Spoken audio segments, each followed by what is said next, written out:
Leonardo has launched Lucid Realism, hyper-realistic images for your videos. First thing to do, click on Image. If you click on Model Preset, you'll see that Leonardo has launched a number of valuable tools, such as Flux Context, which is worthy of a video in itself, OpenAI's Image 1, and Lucid Realism, which is what we're reviewing today. The first option in your image creation is Prompt Enhance, which is basically letting the AI know how much prompt adherence you want. Do you want it to decide on its own, or do you want to be really strict and make sure it follows the prompt exactly or as close as possible? The next option is Style, and there are a lot of really good styles available in Leonardo, such as bokeh, or cinematic, or close-up cinematic, which would probably offer a shallower depth of field.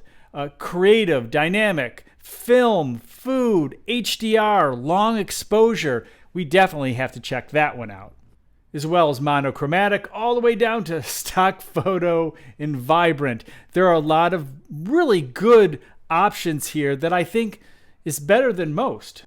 From here, you can decide on the quality, fast, or ultra. We'll go with ultra. And then image aspect ratio. What are the dimensions of your image? We'll go 16:9, and we'll use a larger size. Next, we have the option of 1, 2, 3, 4, or actually up to 8 generations of your image. We'll stick with 1. You can develop your collections here, and there's some advanced settings. Pause to take a look. When testing out this hyper-realistic style, I started with one of my standards, usually a model walking down a city street with a dress, this one purple, and yellow or orange gloves. And as you can see, it looks very hyper-realistic. So I went over here, created a video saying have the model walk towards the camera. And this is what we got. And yes, very hyper-realistic. And you may not have noticed that the car to the right was going forward and now is going backwards as the other cars are heading its way. But the model, very hyper-realistic. And if this is the kind of video you're trying to go for, I think we found a winner. Let's test it with a number of other styles such as landscape, food, and perhaps another model. So using the same settings, including the cinematic style, I asked the AI to create an image of a moose in a wintry mountain scene. And here we go. And I've got to say that looks rather amazing. Now we do have some options here. We can upscale over here if we wish. We can bring it to life, which is what we will do. We can copy it to the clipboard. We can organize it in our folders area. We can download it, delete it, and here we have some editing options, such as removing the background or zooming out. In other words, maybe making it a little more wide angle. Describe with AI, use as image guidance or a style for other types of images. Edit in Canvas, edit with AI, which there are a number of really neat features with this tool, and edit character pose, which I've tried and would like to do a video on, but so far hasn't worked so well. So let's bring it to life and have the moose look at the camera and then run off. And here it is, and this movement backwards we didn't plan, but not a bad selection by the AI. And the moose looked at the camera and then ran off. It actually kind of running towards us, but look at the detail. I think, a moose is a very awkward creature. And you know how we have trouble with the husky running through the daisy field? I'm pretty impressed with this. Next, once again, using cinematic style, I asked the AI for an image of a chef cutting a steak. Well, of course, joyful and smiling. And here we go. Again, there's this moody, darker mood, but maybe that has to do with the cinematic style.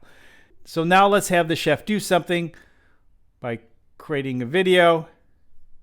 Okay, the chef cuts the steak and eats the piece he cut. Let's see what happens. Okay, I ended up creating two, And here's the first one. And wow, look at the detail of that steak. I mean, hyper realistic is certainly it. And it carries through into the video. Now, he's smiling, he's joyful, he cut the steak, but he didn't eat it. He's just giving it to us to eat. And that's a pretty hefty chunk of steak. Let's see what the other one looks like. Here's the, okay, he's cutting and, oh, wow, that, once again, a big chunk of steak that he's eating. You know, eating imagery or video tends to be awkward, has been awkward with the AIs, and they don't always seem to know how to handle it. There's a lot wrong with this, but there actually is so much right with the physics and approach.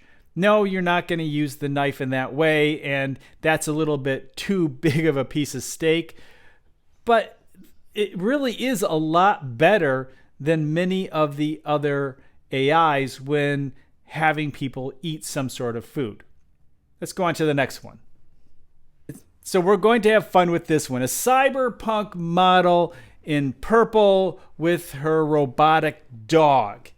And I have one in cinematic style, and then I'm going to have one created in film style, and then the other one long exposure, which should be a lot of fun.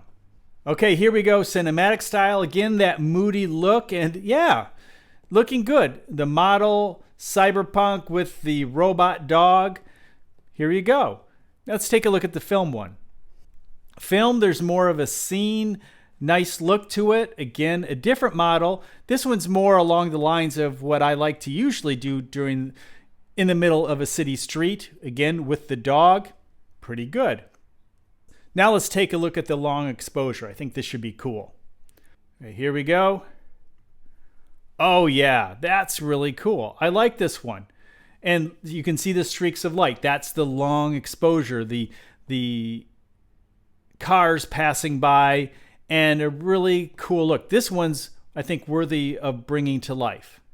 So let's have her and the dog walk towards the camera. And there we go. And look at that. Oh, very playful. I like that. Now we have the cars coming through. The cars seem to be going in the same direction, or the direction they're supposed to go. And again, very playful. I like that. I mean, that shows a level of creativity, plus all the other things going on in the image. Now, obviously, those streaks of light would not continue in an image because that's an effect of a slow exposure, but still, pretty cool. So I happen to make two versions, so let's see what happened in the second round. So here we go, and yeah, very playful once again. I like it. We still have those streaks, but that, I mean, again, that was part of the original image. They seem to be fading away a little bit, which they shouldn't be there. Obviously, again, that's a long exposure effect, but you know, we can let that pass. Let me know what you think in the comments below. If you want to hear more about AI for the creative, definitely check into the Creative AI Show every Monday on this YouTube channel, and of course, your favorite podcast location. I'll see you in the next video.